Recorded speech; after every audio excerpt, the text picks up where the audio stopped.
Welcome back to another episode of the 4Q podcast. My name is Sheena, and of course this podcast is sponsored by my two businesses, as always, Savasana Collective, Holistic Psychology, Social Work and Coaching, and Therapist VA, where we do business coaching, SEO websites, and content creation for health professionals. Now, today's episode, before we jump into it, if you're new here, I want to remind you what this podcast is about and why we called it the 4Q podcast.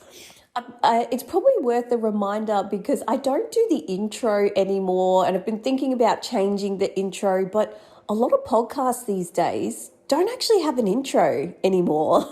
It's just straight to the point. We're all time poor. So for those who are new here, the 4Q stands for 4 questions, and the 4 questions are actually based around my 4R formula, which is reflect, redefine, redesign, and realign. And that is the formula that we use in our coaching packages, in our therapy, in any of our retreats, all of it. It's all based off that. So we use this formula to frame our podcast and our programs. And so let's use that today. So today we're going to be reflecting on why distraction makes your anxiety worse. Let's redefine that for a little bit. So distraction, a lot of people who come through my services, both through business coaching and through whether they're coming for anxiety, burnout, or relationship issues, will often say, Sheena, I just try to keep busy because when I stop, I get really overwhelmed. There's too many thoughts going on. I can't stop because it's too much when I do stop. Or they say to me, like, if they're feeling down, I'm just going to distract myself and go do something else, like stop, getting stuck in it. And I don't want to knock distraction completely, because there are times where you need to almost park your thoughts and feelings to get through. So sometimes one of the techniques that a lot of people use in therapy, a lot of clinicians will use, is this concept called worrying time, where you actually schedule in a time to just sit, journal, write down everything that's stressing you out, worrying you, to-do lists, all of that. Sit with it, notice it, feel it at that time. So, whether it's in the morning or the afternoon, it's almost like you're making a mental note. Okay, something big's just triggered me right now, or I'm feeling a lot of stuff today. I need to park this until later when I can explore that. Because again, sometimes we have, if we're at work or we're right in the middle of a session, maybe it's not the time to completely lose our shit. So sometimes we do need to park it until later. So distracting yourself in those moments can be helpful. Or if you've been ruminating for a long period of time, so I'm talking you've been sitting and thinking and thinking and thinking for days, and you just need to get out and distract yourself, which is almost a different concept. It's like you're doing what we call behavioral activation, where you're activating some behaviors so that you feel better. That's a little bit of a different thing.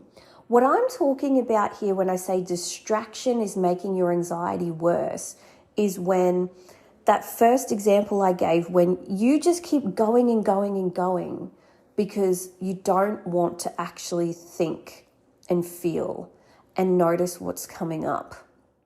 Now, I think this is really important and a really interesting topic, because as business owners, as mums, if we don't stop and notice what we're thinking, what we're feeling on a regular basis, this is when you end up being really unhappy, really anxious, really depressed for years, because you may have heard this concept before, you may not have, but there's, again, another saying that you need to feel it to heal it.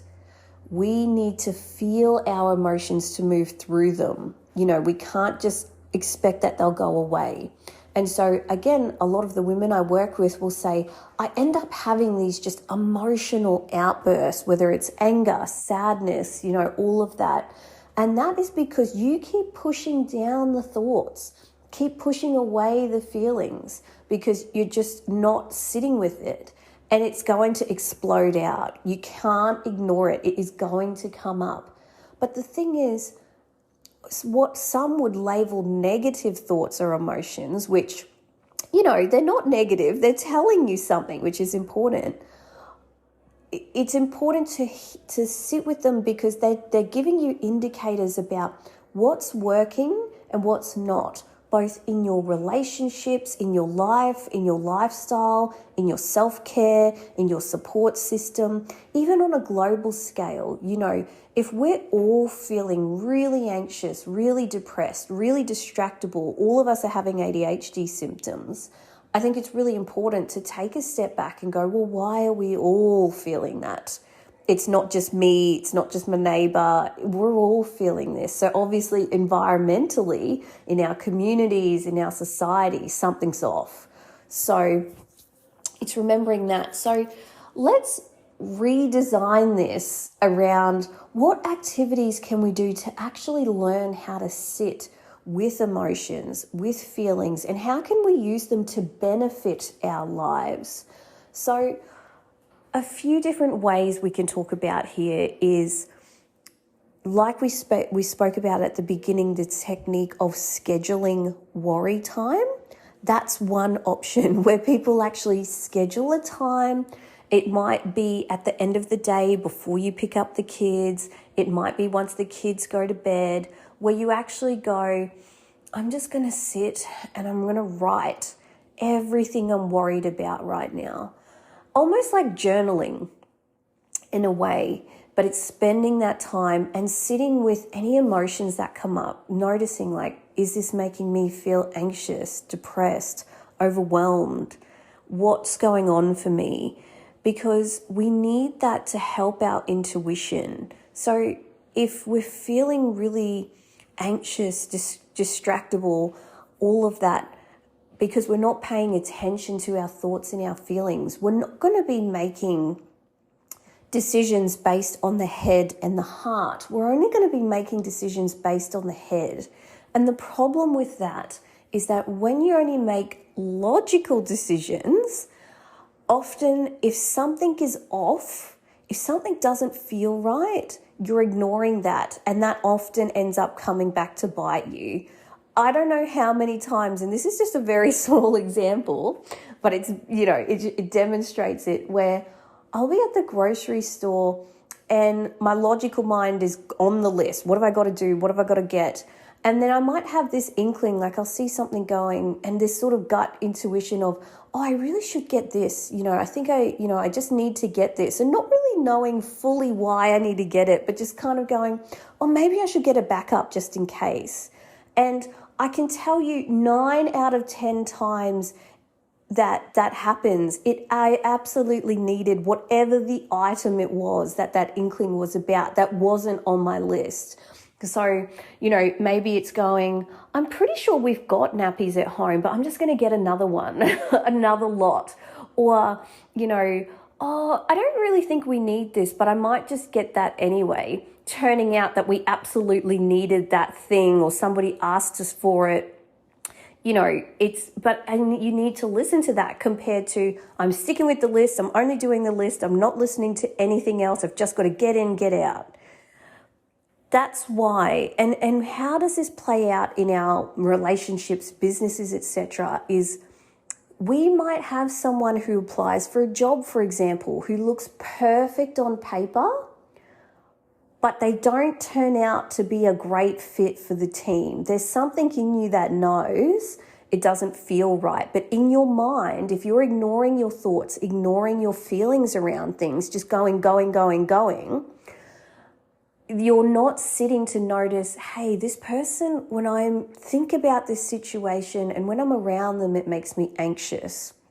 Am I anxious because I'm nervous about having an employee? Am I anxious because there's money stuff and I've got some money blocks around this? Or am I anxious because something about this person and this hire feels off? And you can do the same thing in your intimate relationships and your friendships too. If you're not stopping to actually be quiet with yourself, be quiet with your thoughts and your feelings through journaling, meditation, going for a walk without distractions like a phone, music. There's many ways to do this. But if you don't do that, then there could be signs that your relationship isn't great, or it's not working, or a friendship makes you feel awful, but you're ignoring it because you're not sitting and reflecting.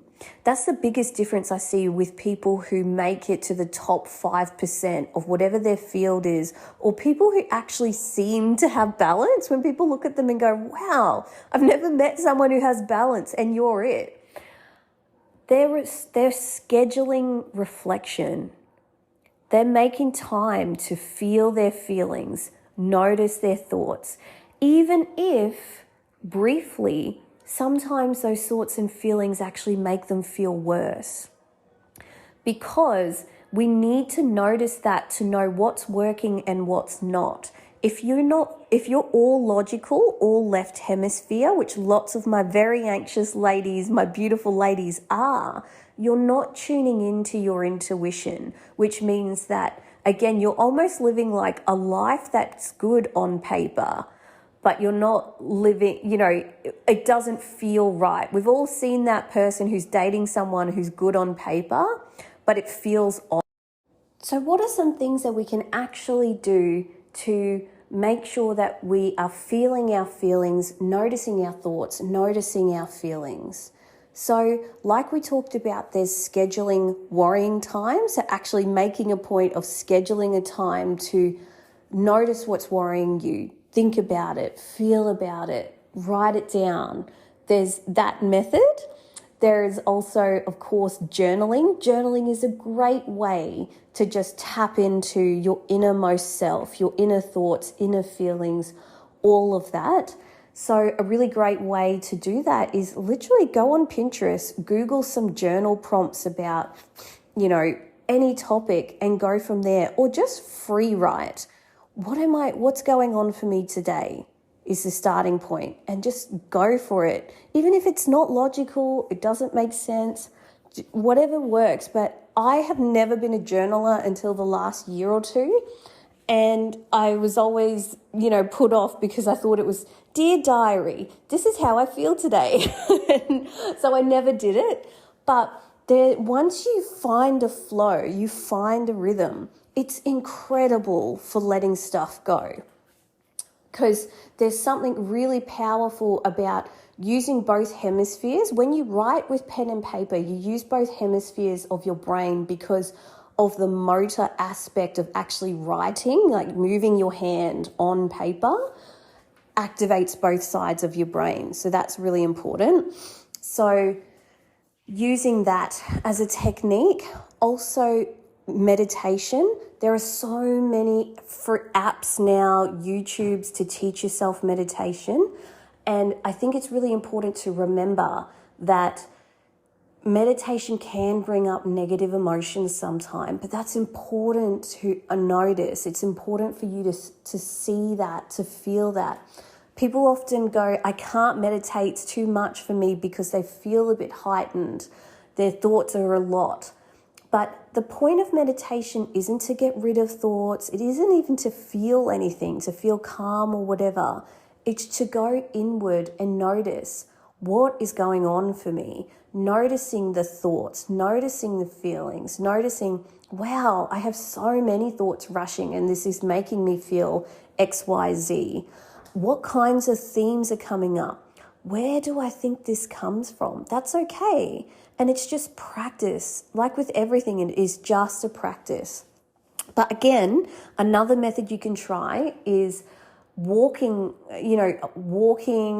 mindful movement basically. So things like walking, weightlifting, yoga, meditation, where if you can do those activities without much guidance, really focusing on the movement, how you feel, the placement of your body, being present in the moment. When you do those activities and a thought comes up, you'll notice, what is this thought and why is it coming up? You'll notice, what am I feeling in my body today? So that's another method, is mindful movements. Another method is really common in therapy world is mood diary. So this is where you record what your mood is and what your thoughts are, once a day, 2 times a day, 3 times a day, whatever you want to do, for a period of time to really kind of understand your patterns, what's triggering you, all of that stuff. So, you might set a timer for 9 o'clock, 12 o'clock and 6 o'clock. And at that point, you stop what you're doing, you take a couple of minutes to get a pen and paper out, or even, again, mood diary apps now, and you just note, this is the emotion I'm feeling, the thoughts I'm having today are. And that's a really good way to tune in, because all of this is going to improve your intuition, improve the connections between your left hemisphere and your right hemisphere. Because again, people with anxiety are very left hemisphere dominant. They're ignoring their emotions, and that's why their emotions get so loud in the form of anxiety, depression, all these other things. So I hope that this episode was helpful, and apologies if you felt the disconnect in the flow. We had a couple of hiccups during recording, but I so appreciate you sticking around during this episode. So thank you for connecting. If you want to learn more about your anxiety type and how it might be coming up for you in your relationships, or even your partner, get them to take it. I've got a free quiz on the website. You can take it and it shows you how it's manifesting in your relationships, including parenting, for yourself, and also your career or business or workplace, whatever that might be. All right, I hope you have a wonderful week, a wonderful day, and I will see you in the next episode of the 4Q podcast. Bye for now.